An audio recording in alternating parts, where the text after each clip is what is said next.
Whether it makes you laugh, cry, scream, or fly, there's a song for every emotion. We're Mike and Priya, and we talk about the songs that make up the soundtrack to your life.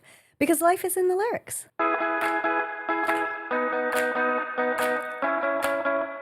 do love our intro music. I know. Well, Mike, here I am snapping. How You are. the hell are you? I am really good. Are you? I'm working on fumes right now. Yeah, I know. And that's why you went downstairs to get a glass of water. And I said, I hope you come up with a gin and Dubonnet. And what do you have in your hands there, Mike? Gin and Dubonnet. That's right.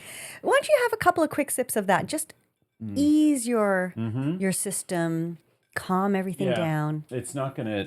What it's gonna do is it's actually gonna just tap into the alcohol that's already in my system. Oh, did you have a big night? I have been drinking nonstop for a week. Wow, because you were away for work. Yeah. So I was away for work at a conference. I went to St. John's, Newfoundland. Yes, I know it well. Amazing. That was my first time in Newfoundland. I have got to go back. It was so beautiful. The landscape is stunning.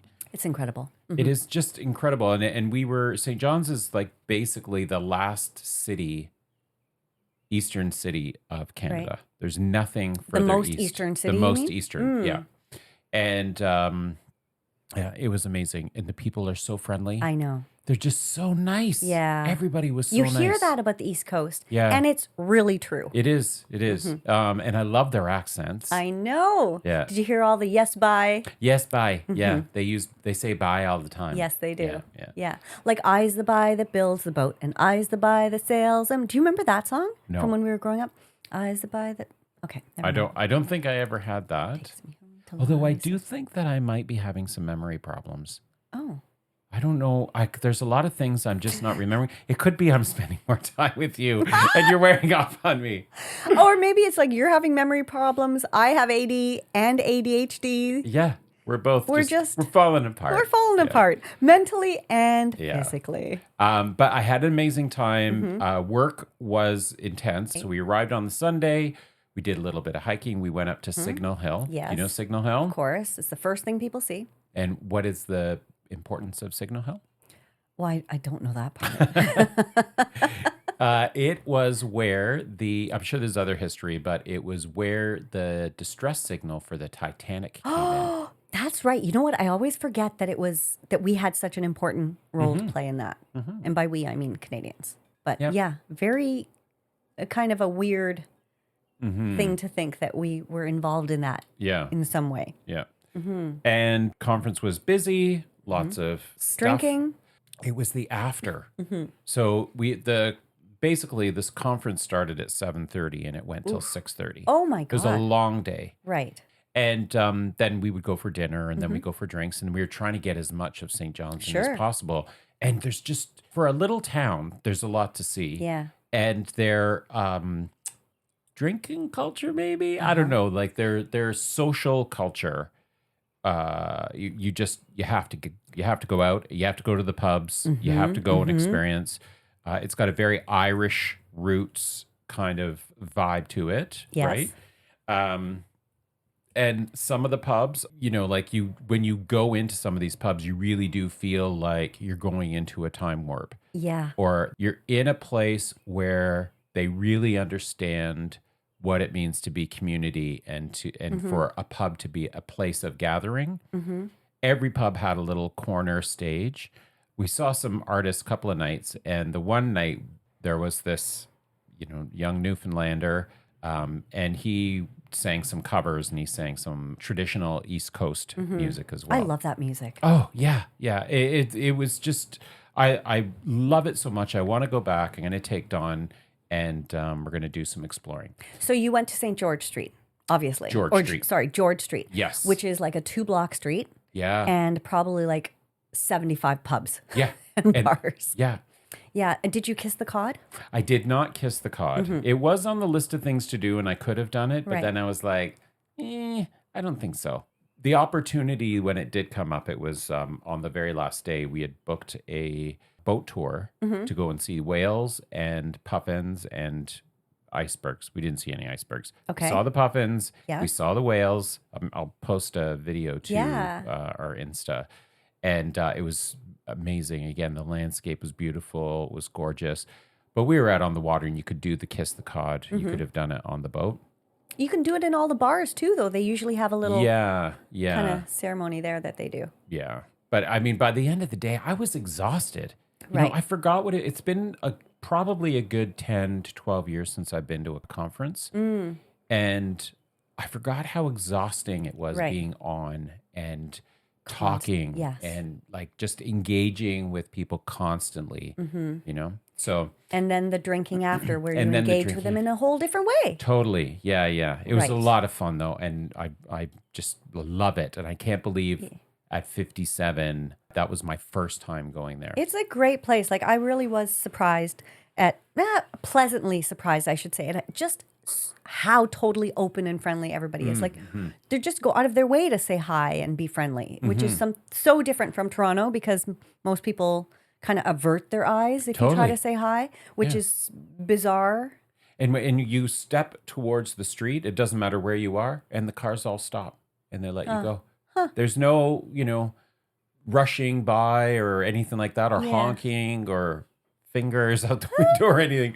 They're just so Much more generous. relaxed. Yeah. Much more relaxed. Yeah. Yes, bye. Go ahead, bye. Yeah, it was amazing. I really, really enjoyed it. And I highly recommend to any little listener, Yes. go out there and check it out. They're There's the so best much kind, to do. best kind of people out there. Yes, they are. What has been happening since you got back? Because you really Oh my just got God. back a couple of days ago, and Yeah, I got back on Thursday evening. So at the time of recording, this is Sunday afternoon. Got back Thursday evening, full day of work on Friday. And I have no idea what I did Friday night. Oh, no, Friday night just came home. Don and I had a night together. Because he was home taking care of Riva for the Yeah. whole time. And it's funny, too, because Don is usually the one who goes away to conferences. It's Right. very rare that I Right. am the one who goes away and he's alone with Riva. So he kept sending me messages, and we talked throughout the week, but he was like, "We're ready for you to come home now," which is really nice. which means what? Just that it was like Riva was looking for you and stuff too, and it was just a lot. Yeah, apparently Riva was very out of sorts and clingy, and it's also a lot taking care of a dog on your own, as you Yeah. know, right? Like, I mean, you've got your roommate now, Right. And Don't put it in quotes. so I got back Thursday and worked all day Friday. Saturday was a really busy day because it was like the one day that I have to get some of this. I have some projects around the house that I needed to get done. Yes. And I had to get that done yesterday. And the weather has been absolutely beautiful, perfect. So I spent all day yesterday with my tools and building and fixing that wall in the backyard. And then went out last night. We went to Grapefruit at the Eagle, the Black Eagle. Okay. I don't know It's what like that is. That's a monthly party or something? I don't know if it's monthly, but I've heard of that. Yeah, you and I have been to Grapefruit a Okay. few times. It used to be at Fly. Okay. And they play like it's a lot of pop music, Right. and sometimes it's retro. And were people dancing? Was it Oh like a yeah, dance? yeah. Was we it were dancing. fun? Oh yeah. And Dawn and a friend of ours, Bernard, they went to a concert. They were telling us about it, and it sounded awful. They said that the musician, I don't remember what the person's name was, but it was just all hoo he. The heck is that? Ha ha. I have no What's idea. that? It's some kind of weird, probably art music that Why would they go to that? who knows? It probably had some academic slant to it or whatever. But they went from that to the Black Eagle, Right. Bar full of gay men, and danced to pop music. So it was a lot of fun. Yeah, I'm sure that was a relief after the Yeah. Ooh, that sounds terrible. Yeah. So I had a few drinks last night, and here I am again. And here you drinking. are, just So- keeping that alcohol level up. Yeah. So it's a very long explanation of why it's not going to take long for this to hit me. Good, good. Well, it just felt like you were in a bit of a state. Yeah, and then today has just been like Running running around. Yeah. We've got an event coming up again at Yes. the time of recording. This will come out after our event, Right. but went to go see Lots. the venue, Yes, check out the tech. that's right. Do you want to tell our little listeners about the event? Well, Well, that's not going to matter because they're not We going to be able don't to go. know. Yeah. It will have already happened. That's right. And we don't know how it went, so we can't report on that. That's true. But listeners, stay tuned. Stay tuned in for a few us weeks, you'll hear about the event that happened a month ago. Yeah. Okay. So how about you? Because you've been dropping little hints that... I think there's going to be some tidbits I'm going to mention that you're going to find very enjoyable. Okay. And we talked just a second ago about my friend Mira had mentioned, she had a suggestion for us that we should have a mic drop. Okay. Sound effect or segment, but a play on words being the mic being you and, the whole idea of a mic drop. And so maybe this is where that could come in. Okay. Okay. So I have mentioned recently that I went on a couple of dates with somebody. Oh, yes. Mm-hmm. Right. And so I saw him yesterday. Nice. Yeah. So I went down to see him because he lives in Hamilton. Mm-hmm. So I took the GO train out there yesterday and we spent kind of the whole day together. Right.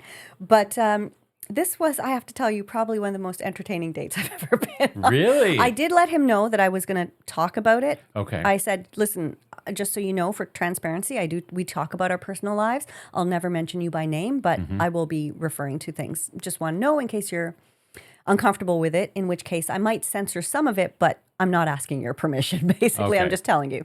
So, okay. Totally so entertaining, Mike. I don't even know. We ended up at his place after he took me on a nice tour of the historic downtown Hamilton, or some of the beautiful houses. They have some really gorgeous houses there, right? Took me on a tour. And then we went to his place and we were watching a little bit of the game, the FIFA game. I think it was Germany versus the Ivory Coast. And he plays guitar, mandolin, and the mandola. Wow. So he had all of those there, right? So he was just showing me and he was playing some guitar and then playing the mandolin and the mandola. We're going to refer to him as the Scribe. That's going to be his code name, okay?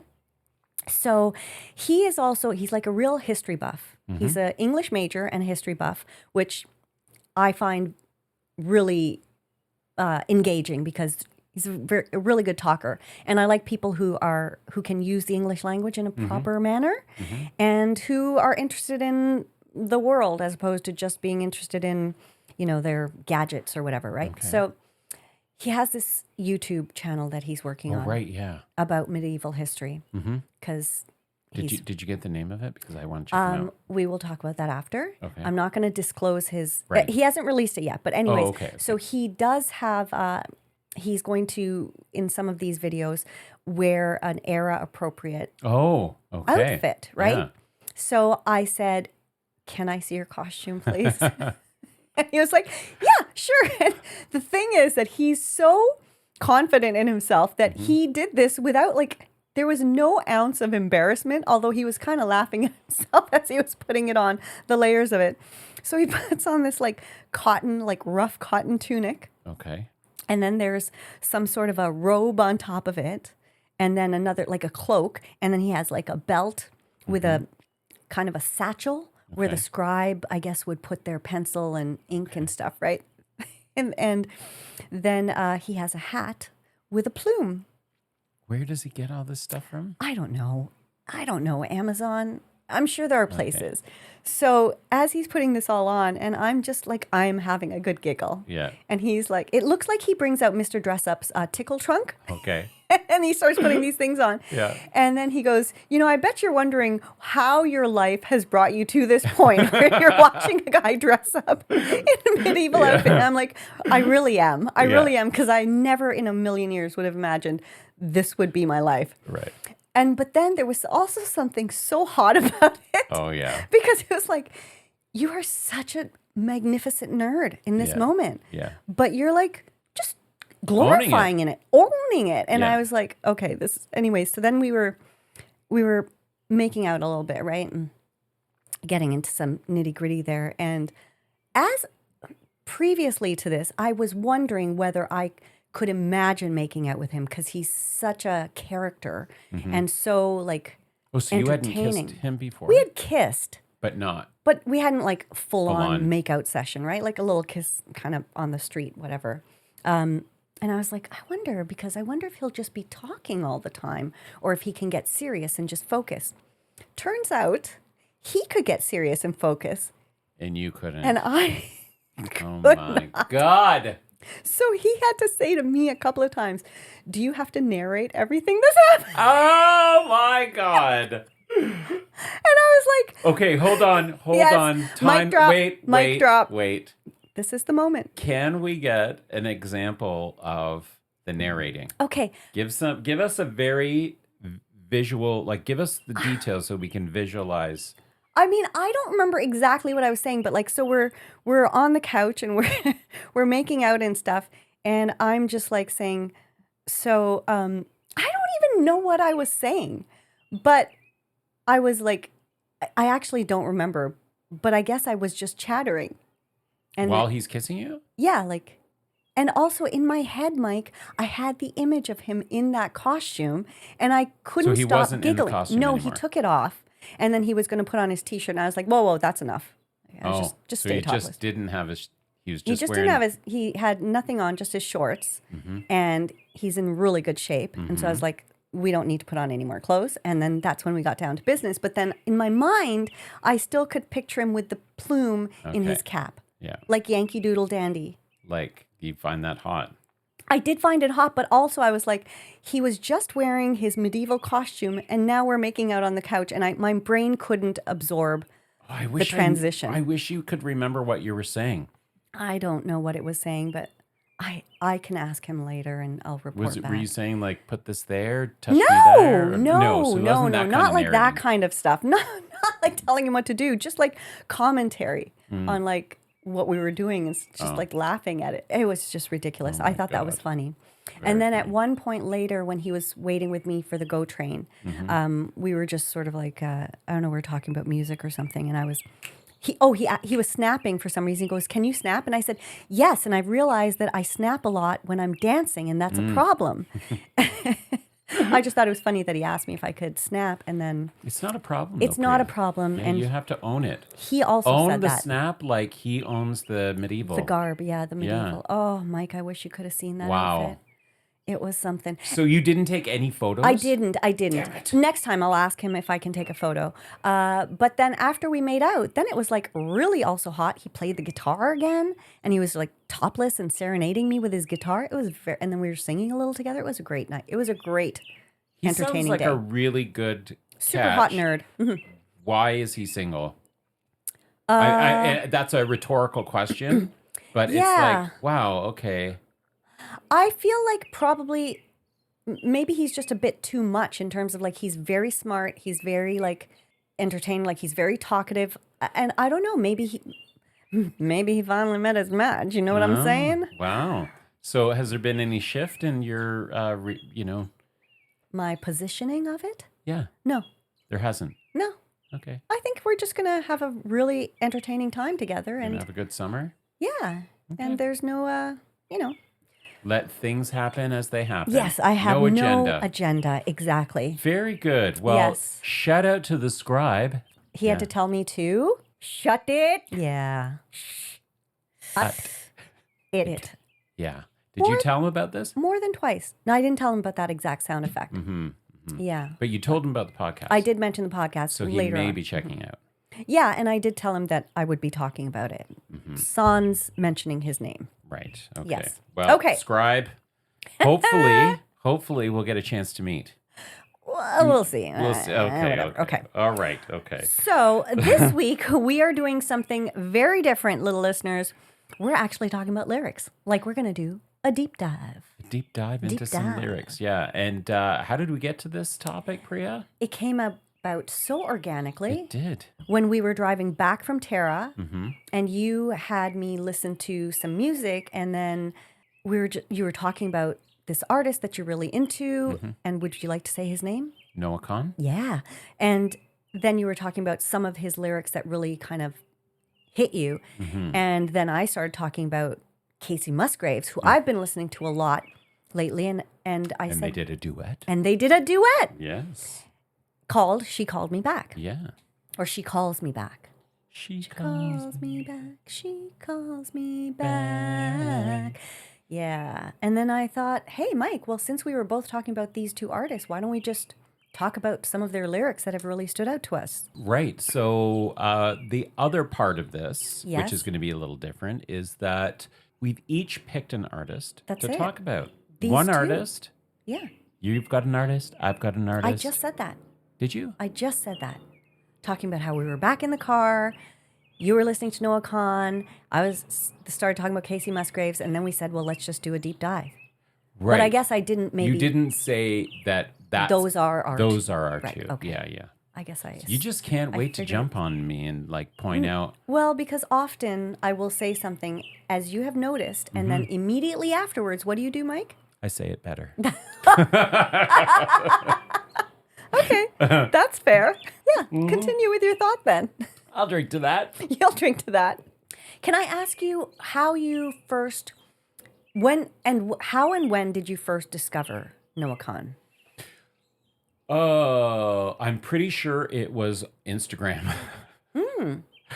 Well, you know what? It could have been CBC because the song that caught my attention was Style Drunk. And at the time, he was under my radar, although he was blowing up as an artist. He's been recording. Noah Kahan has been performing since he was 12. Wow. He and his mom would take him to bars. He's from the U.S. He's from Vermont. His mom would take him to these open mics in these local bars, and he would go and perform. Wow. And so since 12 years old, he's been performing music, and he's been writing his own music. And how old is he now? He's 29. That's it, eh? Okay. Yeah. And his mom, she is a best-selling author. Really? So she's a writer. And he talks about it. His mom really helped him in his songwriting because she would give him feedback about, how to clarify an idea or a feeling through the language that he would be using. How in his cool. songs. Yeah. So kind of a great collaborator. Pretty neat. I didn't realize he was so young. Yeah. Yeah. He's quite young. He's not even 30 years old yet. Yeah. I guess because he has that facial hair and stuff, he just seems like he would be a little bit older. I thought he would be like in his 30s for sure. Mid 30s is what I thought. No. I got to look at a picture of him again just to see why I thought he was older. Yeah. Yeah, he does look like he's in his mid 30s, but yeah. And his genre is, for anyone who's living under a rock and doesn't know who Noah Kahan is, I mean, he's massive now. He's absolutely massive. Yeah. Like globally, he's a big star. And his genre is folk pop, I guess. And but it's folky, not in a hokey way. I like that. Yeah, like he sings a lot about personal experience, but the way his songs are created, like the musicality crafted, the lyrics are really clever, and evocative of feeling and nostalgia, and even though sometimes he's writing about personal experience, the lyrics are the kinds of lyrics that resonate well with you as a listener. Like for me, it taps into something and it makes me think about things that have happened in my life that are similar. Yeah, he's got, even in the songs that you played for me in the car, because I was actually paying attention to the lyrics, he does create real stories, real visual storytelling. Yeah. Which to me, I think lends so heavily into why I like Casey Musgraves as well, because they do create these lyrics that it tells a story, but it's so descriptive. Yes. That you can actually see the song in your mind. Yes. For me, it's like I can visualize the idea that is trying to be conveyed.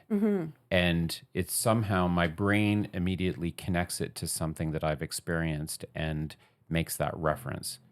Well, let's hear some of those lyrics that do that for you. So one of the challenges that I've had in preparing for this episode is that I've been listening to him a lot, and Stick Season, that album I had on repeat for months. Right. Like a solid year, I would say. I just listened to that album over and over again. Every song on that album is incredible. He went on tour for that. He came to Toronto and he played the Molson Amphitheater. And we had some people over for dinner that night. Otherwise, I was going to go. And that was for the Stick Season tour. Almost a year later, he came back to Toronto, and he went from the Molson Amphitheater to Scotiabank Arena. Wow. Again, we had friends over for dinner, and I couldn't go to that concert as well. At the time of recording, in a week, he's going to be back in Toronto. Don't tell me you have friends over. No, I don't have friends over, but there's no way I'm going to be able to get tickets. I wonder what he'd be like live, too. Oh. Does he play a lot of instruments? He plays guitar and he sings. He's very engaged with the audience. His band is incredible. He has this stage, The Great Divide, is his new album. And his staging is really quite... It's kind of like... when I first saw it, it made me think of the folklore section of Taylor Swift's Eras tour. Okay. Yeah. So he's got this kind of projection of a like New England farmhouse, but it kind of has that folklore idea to it. And this album, he was produced with Aaron Dresser. Oh, that makes sense. Right. And some of the songs, when you listen to some of the songs, it's got that Aaron Dresser stamp to it that does definitely remind me or have nods to some of the sounds on Folklore, right, and Evermore. And when you had mentioned that his style and his genre, that's exactly what I was thinking were those two albums. Yeah. This album, The Great Divide, is unbelievable. Okay. So Stick Season was incredible. So he came around, and when that tour really blew up, he actually started doing these duets where he would sing songs from Stick Season with other artists. So he had Post Malone for Dial Drunk. Yeah. He had Casey Musgraves for She Calls Me Back. He had Gracie Abrams on a song. Like he's had Hozier, who's his idol apparently, also sang on a song. Like he's just had, incredible success with that album. And so I'm going to just stop because I'm like so... I think I could talk about him for a whole hour. You know what? More. I think maybe we should just talk about him for this week, and we'll do Casey another week. Really? Why not? We'll just go back and forth talking about it. So then this will be episode 1 of our deep dive into lyrics. Yeah. Okay. Yeah, you know what, guys? We're going to let Mike just continue on because there's so much to say, and I don't think we should cut him off because, when you really like an artist, you want to be able to express it. So let's do part 2 will be Casey Musgraves next week. Okay, that sounds great. Thank you very much for this. Yeah. Okay, so when we were driving back from Tara and we were listening to him, there was a song that came on, and I've been thinking about this exchange between you and me when the song came on because I thought it was really interesting, your take on it. Well, there are several lyrics in this song that are really quite powerful, but there's one that just kind of, whenever I hear this song, I think, oh my God, this is such a brilliant lyric. The song is called Lighthouse, and I don't know if you remember this song, but the lyric that really stands out for me is, you state a feeling like a fact. Like, just think about that. You state a feeling like a fact. And oftentimes I've thought, I don't know if you've done this, but oftentimes I've thought to myself, is this an opinion and a feeling, or is this something I know? Right. And is there a difference between something I know and or something I feel and something that's a fact? What makes something a fact? Right?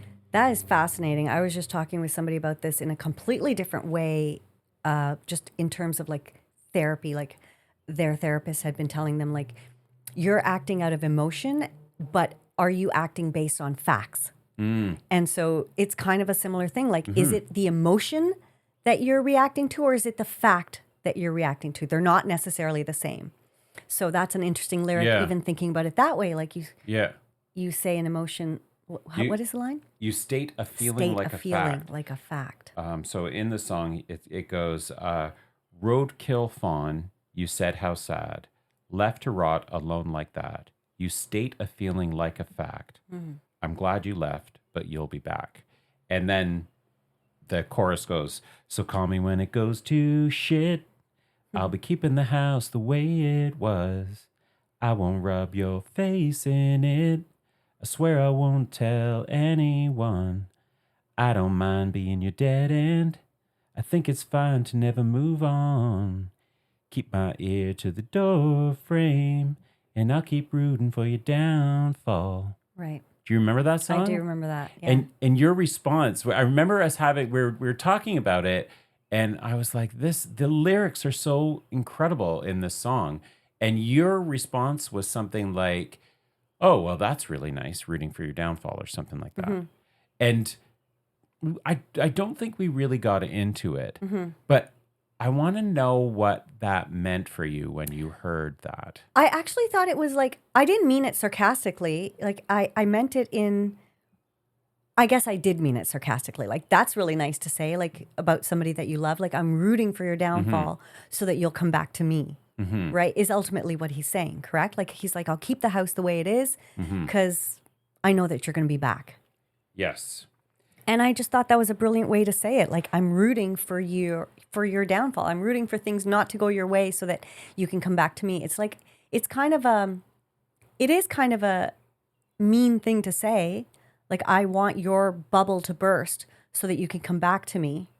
I just found it an interesting, like an play on words or idea to an interesting emotion to state out loud, but one that I think that so many of us have felt, like when somebody's left us, that and whether it's left us for another relationship or whatever, but like to say I'm rooting for your downfall, I just thought it was it's very evocative. It brings up so many different thoughts to me. Yeah. Well, and I think the lyrics are so tender in that on the one hand, this song highlights that the protagonist is somebody who you could interpret as being the one that left the relationship, and yet the singer has this, or the person telling the story has this fondness for them and remembers that the person saw this roadkill and said, how sad. Right.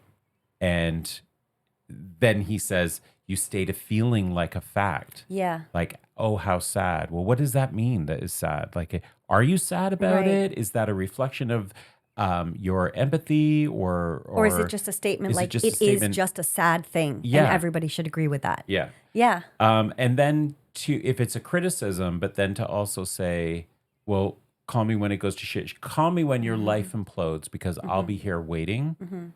And I'm hoping that you hit a downfall in this new life that you're. Yeah, it's kind of in a way, like a backhanded compliment, sort of, that I love you so much, I want you to come back to me, but also I want your life to fall apart so you'll come back to me. Yeah, yeah. So, again, this is one of many songs where there are lyrics that I'm just like, oh my God, this totally, is making me think. It's not just I'm enjoying the music, but it's making me think about things or be reflective. Right. But think about what? Like human nature, like feelings, emotions. What does it make you think about when that? Because it's a very short lyric.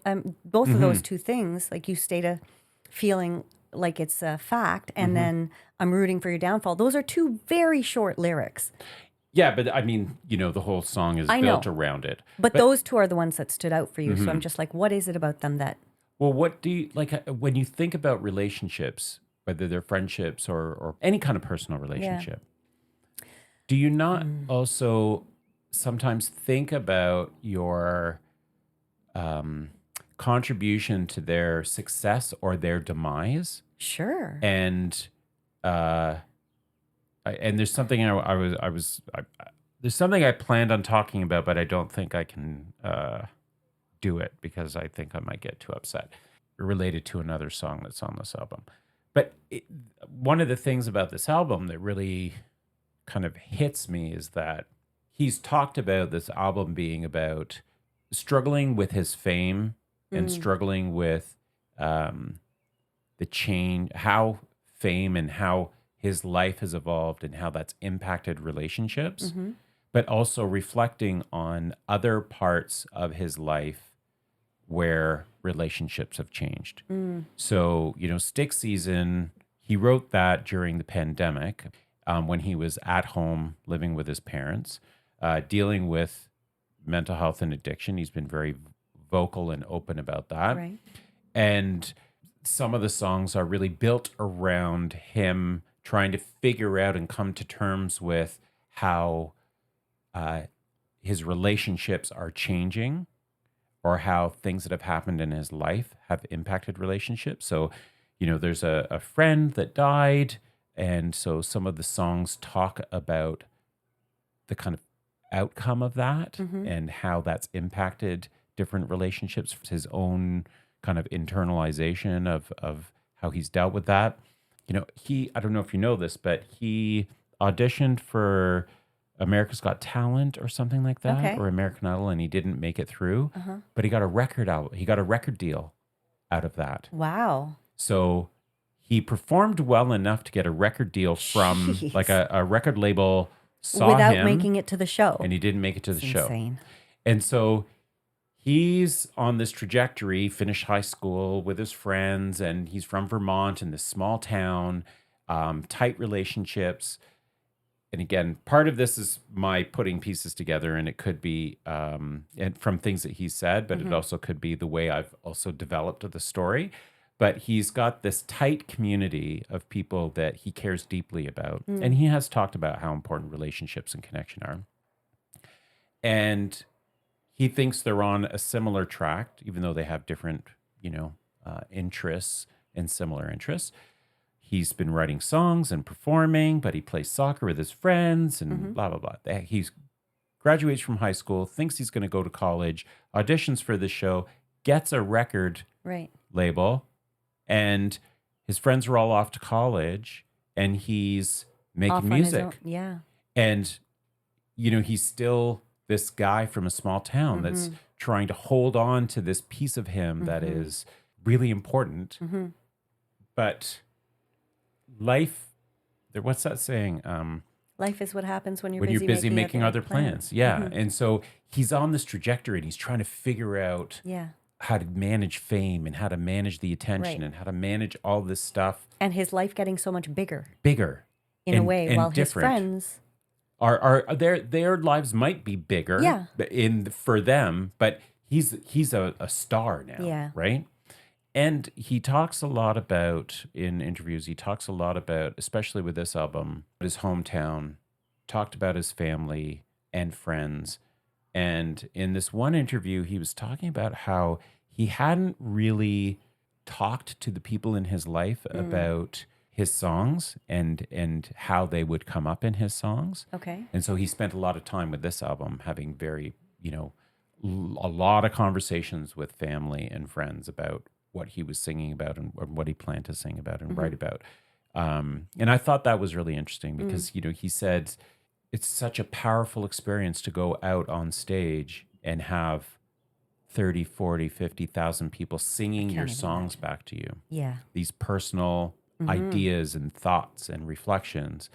But it's also, I can't remember the words that he used, but he felt like he was also losing pieces of himself because other people were owning those parts of himself. So these really personal things. Yeah. And we've talked about this before with other artists and primarily Taylor Swift.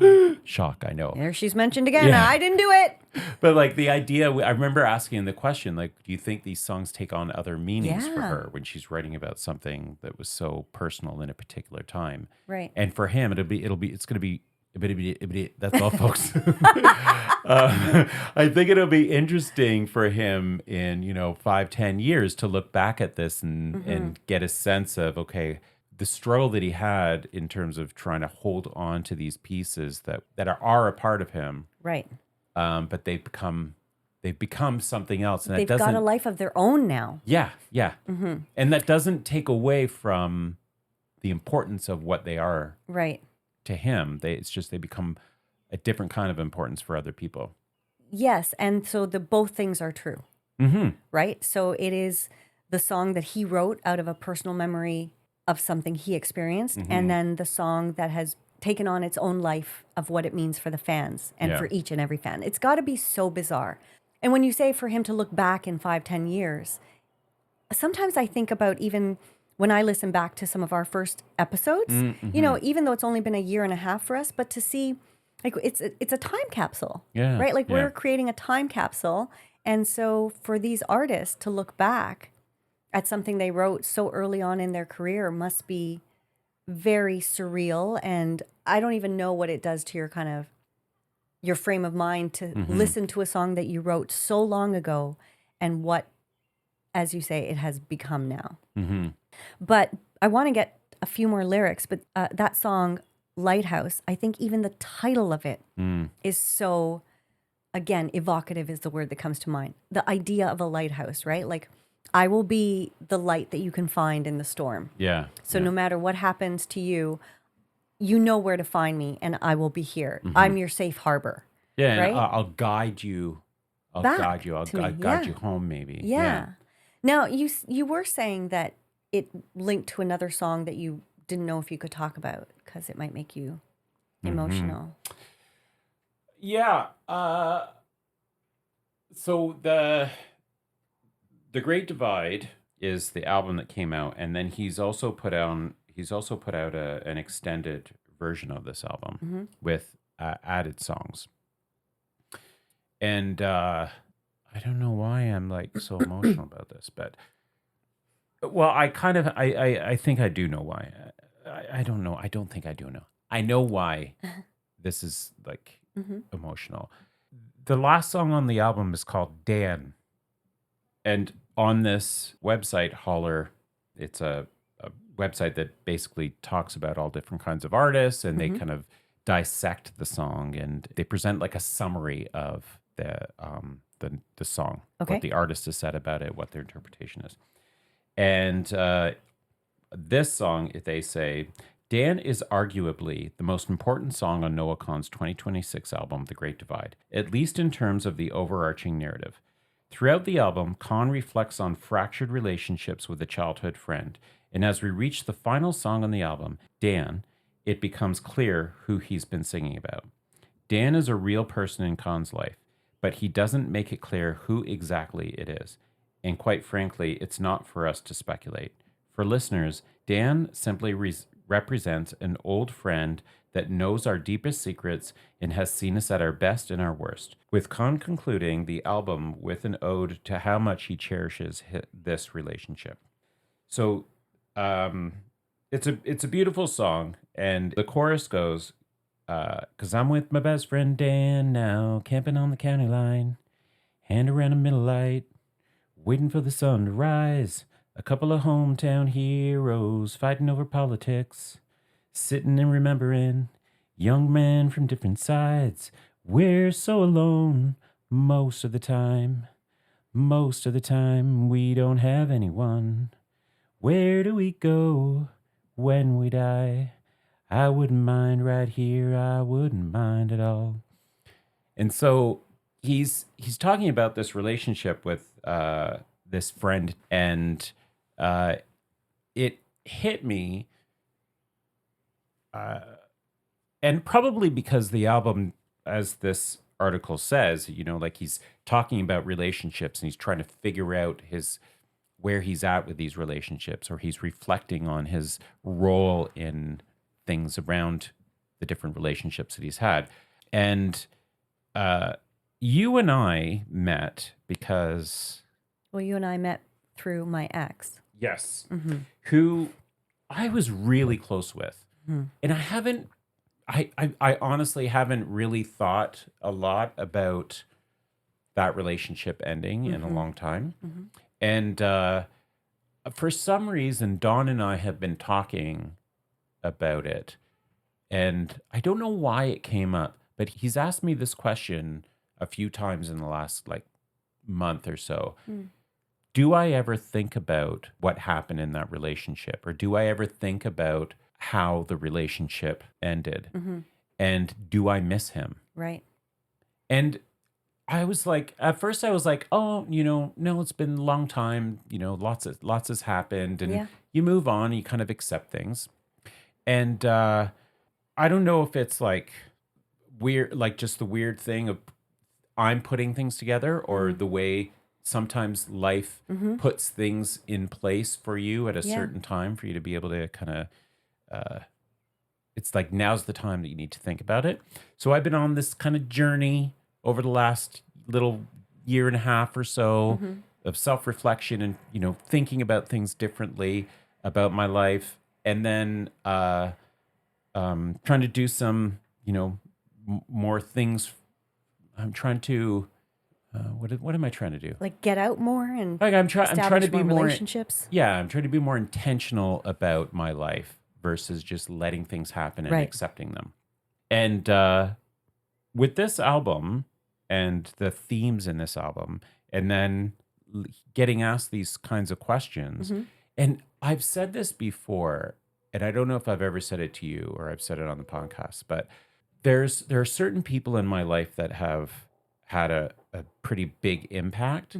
I don't know how it is that these interactions or these relationships have left that mark, but I've known for a long time that I've been missing a kind of friendship connection. And when I think about it, I think, oh, like I have been kind of looking for that. And so all of this stuff kind of coming together, it's just like my brain is, it's like it's starting to unpack some things that I forgot that I'd packed away. Right. And, or maybe I'd packed it away and thought that I dealt with it, right? That volcano is starting to erupt.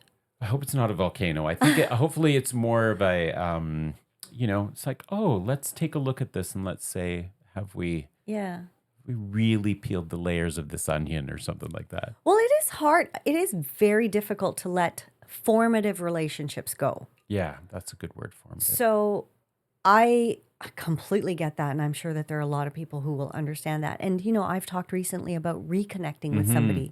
And that was, I thought I had put it behind me and everything too. And so when they reached out, all of a sudden I was like, oh. And now like we've hung out several times and kind of you pick up right back in a way.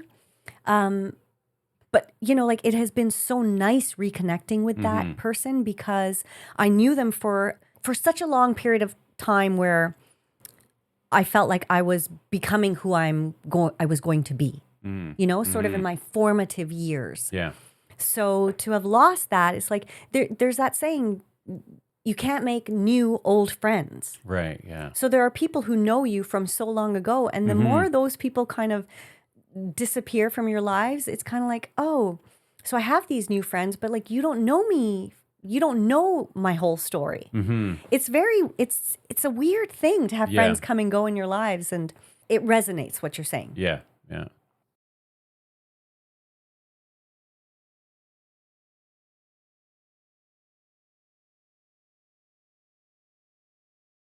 Do you have some other lyrics that you had outlined? Yeah. Okay. So why don't I talk about one more song, and it's from Stick Season. And it really was a song that the first time I heard it, it's one of those songs where you are transported, that you can actually, for me, I can experience what this song, the feeling that this song is trying to convey. Okay. But it's also just like one of those songs that you can also roll the windows down, belt it out, and it's just, and I played it for you, and it's called The View Between Two Villages. Oh, yes. And the chorus goes, past Algebrook Road, I'm over the bridge, a minute from home, but I feel so far from it. The death of my dog, the stretch of my skin, it's all washing over me, I'm angry again. The things that I lost here, the people I knew, they got me surrounded for a mile or two. The car's in reverse, I'm gripping the wheel. I'm back between villages and everything's still. And you grew up in Toronto. Yes. And I don't know if you get this when you go to your childhood home. Right. I didn't grow up in Toronto. So I can remember, even when I went to university, I wasn't in Burlington, which is where I grew up. But I can remember those moments when I would go home and I would have this kind of feeling where, you're on the way back Right. to where you grew up, where you developed a lot of who you were, that foundation of who you were that took you to, for me, university and then to other. And going home, and it's like a key has unlocked a part of you that is this really special, safe, really important piece of you. Right. And I can just I remember there were times when I would drive back to Burlington and I'd drive down Plains Road, or I'd go up Willowbrook, which went to where I lived, and just the memories of what it was like to walk on that street on the way to and from school, or the fort that I had and that creek, or the friends that I had that lived in this house, the third one down from mine, Right. And these are like these powerful memories that are really important in remembering, because they helped build that foundation of who you are as a person. And then thinking about, okay, well, how do I connect, or what decisions have I made, or what sort of choices have I made in my life that might have been started in this particular location or moment or experience, right? God, there's so much around that concept, that idea of going home, that I think we actually should do a whole episode on that. Yeah. Because I remember you playing this song, and he almost takes us through his emotions as he's driving, like he's big city, my big life. And then there's a certain point where that drive turns into, okay, now I'm kind of in the middle ground. And then now I'm basically like, I've reverted to my childhood self. Yeah. And those memories and who I was and all of that. There's a lot in that Yeah. idea. And he obviously has a very tight connection to his hometown, and he's talked about it, he still does. So, for him, it's quite clear to me that this isn't just about going back and being nostalgic about the experience. He's still really rooted in this community and connected to this community. So it's a beautiful song. I love this song, and this was something that I definitely have this song on repeat. Yeah. That is a perfect segue into the fact that next week we will talk about Casey Musgraves, but that idea about going home is something that she talks about a lot in her lyrics too. Great. Okay. And so her song, Dime Store Cowgirl, she says, I'm just a dime store cowgirl. That's all I'm ever gonna be. You can take me out of the country, but you can't take the country out of me. And then she says, it don't matter where I'm going, I'll still call my hometown home. So it's just, I think this is why they made such a good pairing on that song. Yeah. And the way they speak about each other, these two artists have a lot of respect for each other. And I just think it's because their storytelling is very similar and very picturesque. Like it paints these pictures of life. Music has many different colors it can paint. It can just be about the beat. It can just be about feeling the music and dancing, It can be about raging, like some people who listen to hard rap or heavy metal, they just want to feel that banging. But then there are songs that the lyrics, they just paint these pictures. Yeah. And lately, those are the kinds of songs that I'm gravitating towards. So I think this was a really cool episode to talk about Noah Kahan. And we're going to just continue down that road next week. So I'm curious to see what you think of some of her lyrics. Great. I'm looking forward to it. Yeah. Well, little listeners, let us know what you think about this episode. And you can do that by writing in, sliding into our DMs on Instagram. That's The Little Podcast. That's right. Or you can email us at lifesinlyrics@gmail.com. That's it, folks. Yeah. All right. Thanks for listening, and we'll catch you next Wednesday. Next Wednesday.